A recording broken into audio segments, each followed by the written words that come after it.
Good morning বন্ধুরা, তোমরা সবাই কেমন আছো? আশা করছি তোমরা সবাই ভালো আছো। তো আমিও ভালো আছি। আবার একটা নতুন ভিডিও নিয়ে আমি চলে আসলাম বন্ধুরা। তোমরা যে যেখান থেকে আমার ভিডিওটি দেখছো, আশা করছি তোমাদের ভালো লাগবে। তো তোমাদের সবাইকে শ্যামলী ব্লগে স্বাগত। তো বন্ধুরা, সকাল থেকে আমি ভিডিওটা শুরু করলাম, তো তোমরা দেখতে থাকো। তো সকালবেলা বন্ধুরা আমার সব সাহায্যবাসী কাজ হয়ে গেছে, একদম ফ্রেশ হয়ে চলে এসেছি তোমার চা করতে। তো সকালবেলায় তো জানোই আমি একটু চা দিই, তোমাদের সাথে দিনটা শুরু হয়।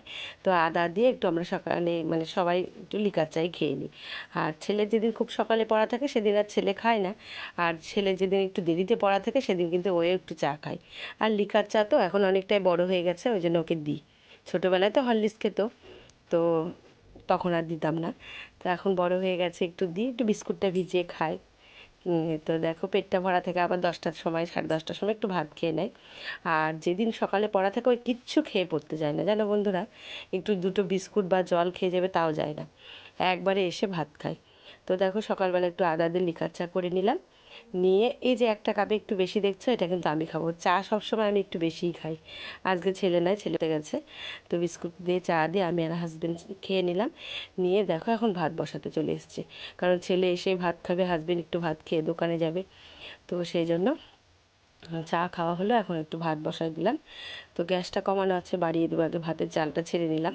আর লাস্টের দিকে দেখবো আর একটু জল দিয়ে না চালটা যদি ছেড়ে দেওয়া হয়, যে কটা চাল দেখবা বাসনের মধ্যে আটকে থাকে সেই কটা চাল কিন্তু জল দেওয়ার ফলে একদম হাঁড়ির মধ্যে দিয়ে দেওয়া যায়। তো এইভাবেই আমি করি। আর প্রথমে তো হাঁড়িতে জল দিয়ে একবারে বসিয়ে দিই। তো ভাত আমার বসানো হয়ে গেল। এখন কয়েকটা জামা কাপড় কেচে রেখেছিলাম, রেখে তারপর একদম ফ্রেশ হয়ে তারপর চাটা খেয়ে ভাত বসিয়ে এখন আসলাম তোমার জামা কাপড় কটাও মেলে দেবো। তো ছেলে পড়তে গেছিলো, গেটটা খোলাই ছিল। কোন সময় ছাগল বা গরু এসে একদম, অনেক ফুল গাছ জানোই আমার বাড়িতে, হয়তো খেয়ে টেয়ে নেবে। সেই জন্য গেটটা আগে আটকে দিলাম। এখন কয়টা জামা কাপড় ধুয়েছে, এগুলো এখন মেলে দেবো। আর বন্ধুরা দেখতে পাচ্ছ কত ঘাস চারপাশে। এই ঘাস কিন্তু আমাদের বাড়িতে কয়দিন তো ছিলাম না, তারপরে তো অনেক কয়দিন হলো আসছি। তো আমার হাজব্যান্ড আর টাইম পাচ্ছে না। তো অল্প একটু কাজের জন্য আবার হচ্ছে লেবার নিব। এই লেবার একবেলা কাজ করলে 400 450-র নিচে একটা লেবার পাওয়া যায় না। তো আমার হাজব্যান্ড না ছুটির দিনগুলা বাড়ির টুকিটাকি কাজ কিন্তু খুব সুন্দর করে। তো দেখো ব্যাগটা ধুয়ে দিয়েছিলাম, তো আমার হাজব্যান্ডকে বলে ওই বাঁশের মধ্যে একটু তুমি ঝুলিয়ে দাও একদম উপুর করে, তাহলে তাড়াতাড়ি শুকাবে। তো আবার ওখানে মানে ইয়ে করে দিল আর কি, লাগিয়ে দিল ব্যাগটা। তো ওই আজকে যে রবিবার, তোমাদের সোমবারের ভিডিওটা পাবা আর কি, রবিবারে আমি ভয়েস দিচ্ছি। তো আজকে আমার হাজব্যান্ড কিন্তু সমস্ত এই যে যত ঘাস দেখতে পাচ্ছ আশেপাশের, এগুলো সব পরিষ্কার করে ফেলেছে। ও বাড়িতে থাকলে রবিবার করে ছুটি মানে ওই বাড়ির টুকিটাকে অনেক, এত বড় বাড়িটা জানোই তো, 5 শতক জায়গা কিন্তু কম না। আমার দেওরদের 5 শতক, আমাদের 5 শতক, মানে অনেকটা বড় জায়গা। তো সেই জন্য ঘরের পেছন টেছন তো তোমাদের দেখাই না, চারিদিকে কিন্তু আমাদের অনেকখানি করে এখনও জায়গা আছে। তো ওই দিকেও হচ্ছে হাজব্যান্ড পরিষ্কার করে, আবার এই দিকেও এক এক সময় এক এক দিকে করে। তো এই দিকের ঘাসগুলো এত বড় বড় হয়ে গেছে, তো এই রবিবারে সব পরিষ্কার করে ফেলেছে। এর পরের ভিডিওতে দেখবা যে ঘাস নাই। সে তো আর সামনাসামনি দিতে হয় না ভাগ্নি বাড়ি থেকে আসার পর থেকে। তো আজকে গাছ থেকে দেখো এই দেখো একটা পাকা আম পড়েছে, আমগুলো বেশ বড় আমাদের গাছে। দেখো হলুদ হয়েছে একটু রঙ, কি সুন্দর, ওই বড় বড়ই আমগুলো হয়েছে। তো একটা পড়েছে গাছ থেকে, আর আমগুলো পারিনি। আর দুটো সেদিন পেয়েছিলাম চাটনি খাওয়ার জন্য, একটা খেয়েছি, একটা আছে এখনও, সব পাকেনি তো, গাছে আছে। তো এটা পড়েছে প্রথম গাছের নতুন আম। আর প্রথম একটা মানে যখন কাঁচা ছিল একদম ছোটো ছোটো, তখন তো একটা পেরে নীল ষষ্ঠী করেছিলাম। আর এই একটা নতুন আম পাকা পড়লো, গাছ পাকা, তো ভাবলাম ঠাকুরকে দিয়েই খাওয়া হবে, তো ঠাকুরকে দিব। তারপরে এই আমগুলো না কিছুটা পেরে রাখবো। অল্প কটাই ধরেছে, প্রথমবার হিসাবে ভালোই ধরেছে, তাই না? তো আমগুলো গাছ পাকা হোক, অসুবিধা নেই, বাড়ি থেকে মানে পাকা পাকা পড়বে, গাছ পাকা আম খাওয়ার টেস্টই আলাদা, তাই না? তো চলো আমার গাছগুলো কত বড় বড় হয়ে গেছে, চলো তোমাদের দেখাই। তো বন্ধুরা এর পরের ভিডিও দেখবা তোমরা, যে ঘাসগুলো সব পরিষ্কার হয়ে গেছে, মানে যখন জামা কাপড় মেলবো ওই জায়গাটা দেখতে পাবো, মানে হাজবেন্ড আজকে পরিষ্কার করে দিয়েছে। এটা তো আগের ভিডিও, সেই জন্য তোমাদের হচ্ছে ঘাস দেখতে পেলাম, মানে 2-3 দিন আগের ভিডিও এটা আমার। তো আজকে আমি রেডি করে ভয়েস দিয়ে কালকে সোমবারে তোমাদের কাছে যাবে। তো দেখো এদিকে কত গাছগুলোও বড় বড় হয়ে গেছে, মানে বৃষ্টি তো মাঝখানে অনেক কয়দিন হলো, অনেক কয়দিন হওয়ার ফলে গাছগুলো বৃষ্টির জল পেয়ে একদম সতেজ হয়ে গেছে। আর এই দেখো থোপা একটা, কি বলবো এটা, স্নেক প্ল্যান্ট, এর থেকে কিন্তু একটা বেবি গাছ বেরিয়েছে। আর কত দোপাটি গাছ হয়েছে বীজ পড়ে, আবার কিন্তু ফুল হবে আমার। আর বাইরের দিকের একটা গাছে তো ফুল হচ্ছেই। আর এখানে লক্ষ্মী জবা, হলুদ জবাও ফুটেছে, আর বাইরে তো অগুন্তি অন্য অন্য জবা ফুল হয়। তো বন্ধুরা, তোমাদের একটু গাছগাছালি অনেক দিন শেয়ার করা হয় না, তাই একটু শেয়ার করলাম। তো আমার দেখো ভেতরে ভেতরে কিন্তু আরও আম আছে, দুটো একটা আম তোমরা দেখতে পেলে। ভেতরে ভেতরে কিন্তু বেশ অনেক কটাই আম আছে। আর আমগুলো বেশ বড় হয়েছে, আর জানো এখন গাছ পেকে পেকে আম পড়ছে। তো এখন একটা আম পড়েছে, আজকে সকালবেলা উঠে দেখি, তো ভাবলাম প্রথম আম গাছ পাকা, তো ঠাকুরকে দেওয়া যাবে, সেই জন্য রেখে দিলাম। আর দেখো কত লেবু হাজবেন্ড পেরেছে, কারণ ওই পাইকারি দাদাটা এসেছিলো সেদিন, বললো যে লেবু এখন অনেক হয়েছে যখন, তাহলে কিছুটা লেবু আমাকে দিয়ে দাও আর কি। তো আমরা তো আশেপাশে একবার দুবার করে দিই, আর কিছুটা আমরা তো 12 মাস খাই, এ বাদেও পাইকারিকে দিয়ে দিই।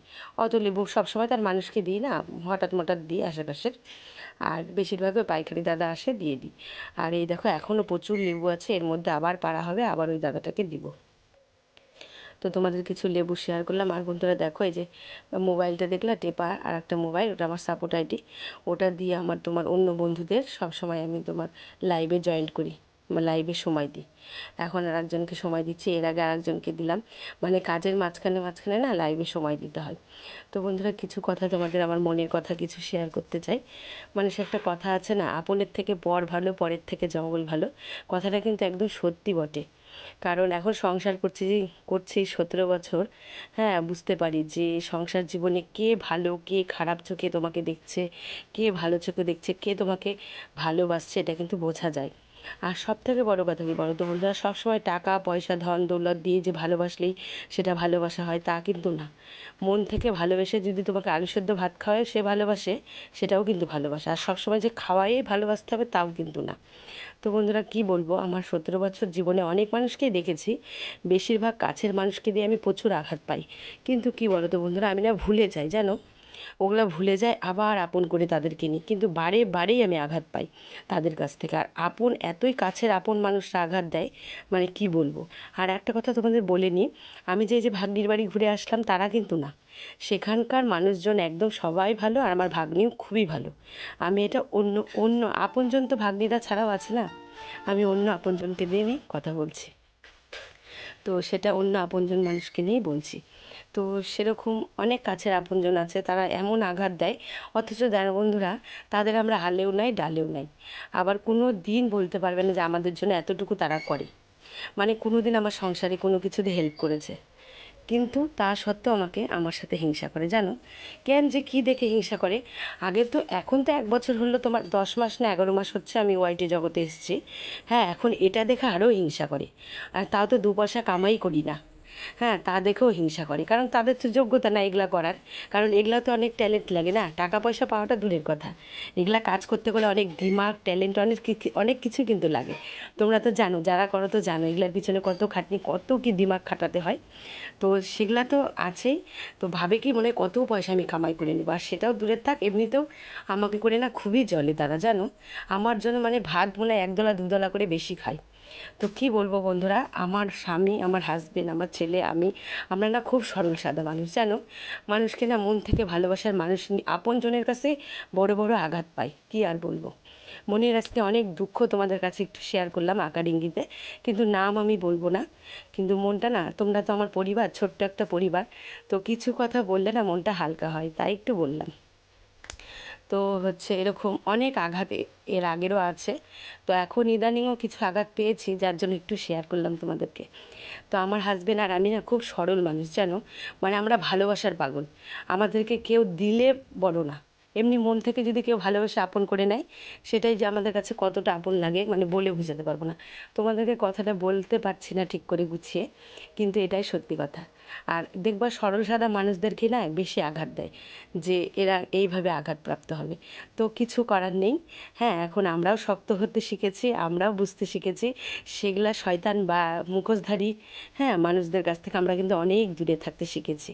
ভগবান সেই বুদ্ধিটা, সেই জোরটা, সেই শক্তিটা এখন মনে দিয়েছে। কারণ কি বলো তো, মানুষ বলে না বয়সের সাথেই তো একটা ম্যাচুরিটি আসে, সেই জিনিসটা কিন্তু আমাদের মধ্যে এসেছে। আগে না বুঝতাম না, ভাবতাম না এটা কেন হচ্ছে, ওই মানুষগুলোর কাছে যেতে হবে, ওদের কেন ভালোবাসা পাচ্ছি না, ওরা কেন এরম করবে, এই জিনিসগুলো যুক্তি তর্কের মধ্যে যেতাম।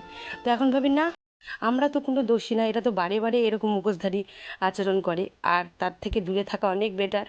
কারণ নিজের খাবো, নিজের পরবো, আর বনের মোষ তাড়াবো, সেটা তো কখনোই হয় না, তাই না বন্ধুরা বলো? মানুষ দিনে দিনে বুঝতে শেখে। তো মানুষ বলে না, ন্যাড়া বেলতলায় একবারই যায়, যেতে যেতে তারপর মানে মাথাটা একদম শক্ত হয়ে যায়। তো সেটাই হচ্ছে আমার দশা। তো বন্ধুরা দেখো, কত কাজ এর ফাঁকে আমি করে নিলাম, অনেক কথা, মনের কথা একটু বললাম তোমাদের। তো এরকম অনেক কাছের মানুষ আছে মাঝে মাঝে আঘাত দেয়, মানে বলার কথা না, সেগুলো মানুষ যে আঘাত দিবে স্বপ্নেও ভাবা যায় না, মানে এতটা কাছের মানুষ এরমভাবে আঘাত দেয়। তো তোমরা শুনে, মানুষ বলে না, ওপরে থুতু ছিটালে নিজের গায়েই পড়বে, তো সেরম হয়েছে দশা, মানে বলাও যায় না খুলে। আর তোমরা অনেক দিনের বন্ধু হয়ে গেছো আমার কাছে, যার জন্য একটু মন খুলে একটু কথা বললাম তোমাদের সাথে। তো আমি জানি এরকম অনেক বন্ধুই আছে, তারাও এরকম আমার মতো আঘাতপ্রাপ্ত, কারণ আমিও তো অনেক মানুষের ভিডিও দেখি, জানি তারাও দুঃখ প্রকাশ করে, অনেক রকম ঘটনা আমার মতো ঘটে তাদের জীবনে। তো সেই জন্য একটু আজকে আমার মনের দুঃখ প্রকাশ করলাম। তো বন্ধুরা, তোমরাও যদি এরকম দুঃখ পাও নিজের মানুষের কাছ থেকে, সেগুলো মানুষের কাছ থেকে 7 হাত দূরে থাকবে। আর নিজে যদি না খায়ও থাকো, হাত পা দিয়েছে ভগবান, খেটে খাবে, খেটে খাবে, খাওয়ার অভাব হবে না। তাও সেগুলা মানুষের মুখ দেখতে যাবে না, সেগুলা মানুষের কাছে যাবে না, সেগুলা মুখোশধারী মানুষের কাছে। তো যাই হোক, এখন ওই করতে করতে শিখেছি আর কি এইসব।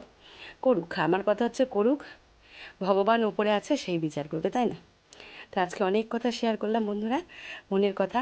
তো দেখো, এখানে আমার স্নান হয়ে গেছে, বাসন মাজা হয়ে গেছে, আর একদম কতগুলো আম এনেছে হাজব্যান্ড, সেই আমগুলো ধুয়ে টুয়ে একদম ফ্রিজে চিকচিকি করে রেখে দিলাম, তাহলে ভালো থাকবে। আর খাওয়া দাওয়া করেছেন মাঝখানে, এখন যাচ্ছি একটু বিকেলে আমাদের দোকানে, একটু দরকার আছে, তো ওখান থেকে আসবো। তো হাজব্যান্ড ডেকে পাঠালো, এমনিও দরকার আছে। তো আসার পথে একটু, আমি তো জানোই ফুচকা টুচকা দেখলে খুব ভালোবাসি, তো যেখান থেকে আমি খাই সেই দোকানদারটা আর একটু অন্যদিকে। তো এটা একদম আমার বাড়ির পথে, এও খারাপ বানায় না এই কাকুটা।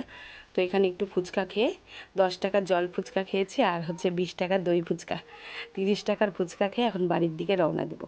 তো বন্ধুরা, ভিডিওটা আমি এখানেই শেষ করছি। তোমাদের কেমন লাগলো তোমরা জানিও। টাটা বন্ধুরা।